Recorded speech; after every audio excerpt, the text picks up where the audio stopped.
चले ध्यान से सुनिए, हमने क्या पढ़ना है, सेल विभो। हेडिंग लगा लिया है सेल विभो। हम लोगों ने बहुत टॉपिक क्लियर कर लिया है डेनियल सेल में। नेक्स्ट टॉपिक जो पढ़ने जा रहे हैं वो क्या है, सेल विभो। सेल विभो क्या होता है, ध्यान सुनना।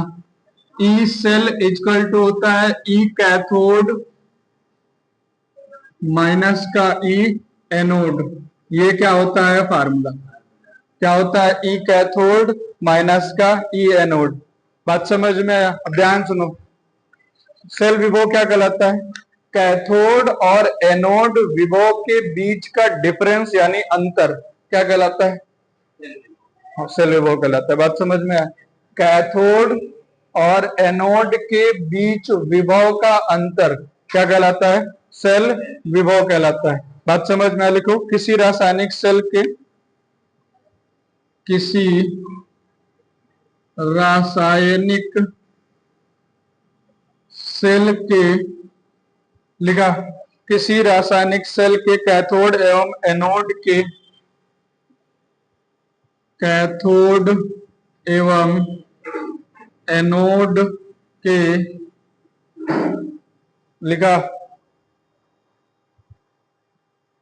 लिख लिया, एनोड के अपचयन विभव का अंतर,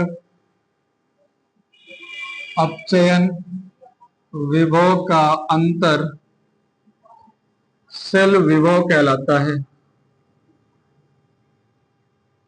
सेल विभव कहलाता है। बात समझ में आया?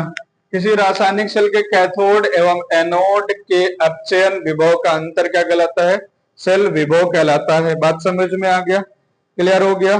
कोई दिक्कत है यहां तक में? नहीं है। और यहां पर एक बात आया है, ध्यान से सुनना है। कौन सा बात आया है कि हमें कौन सा विभव लेना है, अपचयन विभव लेना है। हमें ऑक्सीकरण से मतलब नहीं है, यहाँ पर हमें मतलब किससे होगा, अपचयन से मतलब होगा। किससे मतलब होगा, अपचयन से मतलब होगा। बात समझ में आया? ऑक्सीकरण विभव से मतलब नहीं होगा, मतलब किससे होगा, अपचयन विभव से होगा। बात समझ में आ गया, क्लियर हो गया? ये आगे बढ़े, चलिए क्वेश्चन लिखिए। ये एनसीईआरटी का क्वेश्चन है। आपको पता है कि E naught Z N two plus equal to दिया गया है कितना, 0.76, और E naught C U two plus मिलाकर के क्या बना है, सी यू। क्या बना है, सी यू। हमें बताना है कि सेल विभव कितना होगा, वो आपको बताना है। यानी हमें बताना है ई सेल का मान बताना है। किसका मान बताना है, ई सेल का मान बताना है। क्या कापर, कापर का नहीं लिखा क्या मैंने, नहीं लिखो, 0.34, 0.34 वोल्ट। बात समझ में आ गया, क्लियर हो गया? ध्यान से सुनो अब मेरी पूरी बात को, तब आप ये क्वेश्चन कर पाएंगे। पहले मेरी बात सुन लीजिए, फिर उसके बाद करना पड़ेगा। ध्यान सुनना, मैंने क्या बोला है भैया, अपचयन विभव मेरे को लेना है। मेरे को ऑक्सीकरण से विभव से काम नहीं चलने वाला। किस विभव से काम नहीं चलेगा, ऑक्सीकरण विभव नहीं चाहिए मेरे को। कौन सा विभव चाहिए, इतनी बात समझ में आ गया?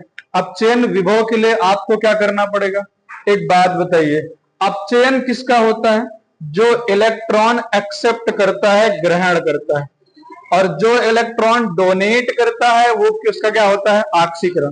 देखो इसके पास में इलेक्ट्रॉन थे, इसने 2 इलेक्ट्रॉन डोनेट किए हैं, इसका मतलब इसका क्या हुआ है, हमें क्या चाहिए, लेकिन यहां पर 2 इलेक्ट्रॉन इसने क्या किए हैं, यहां पर 2 इलेक्ट्रॉन इसने डोनेट किया, लेकिन आप यहाँ पे एक्सेप्ट करके क्या बनाया, Cu।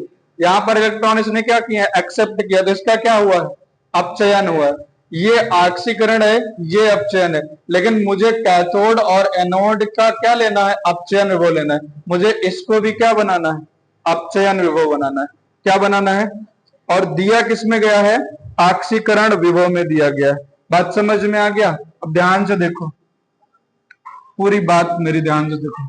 अगर जो ई नॉट Zn2 प्लस ऑब्लिक करके Zn करना है। इस आक्सीकरण विभव को मुझे अपचयन में कन्वर्ट करना है, तो सीधे सीधे क्या कर दो, एक माइनस लगा दो। क्या कर दो, माइनस लगा दो। वो किस में हो जाएगा, आक्सीकरण विभव में हो जाएगा। किस में हो जाएगा, आक्सीकरण विभव में हो जाएगा। बात समझ में आ गया, कोई दिक्कत नहीं है, सॉल्व करें। चलो, E cell equal to E C U 2 plus C U minus E Zn2 plus oblique करके Zn। ये कितना है 0.34।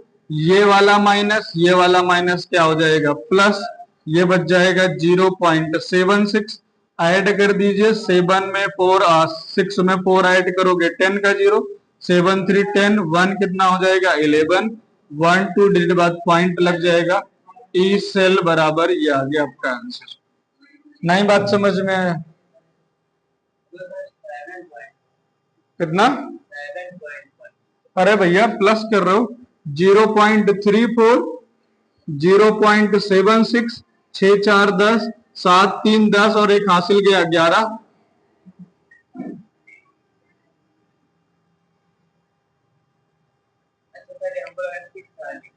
हाँ, बात समझ में आ गया, क्लियर हो गया, कोई डाउट, सेल विभव समझ में आ गया।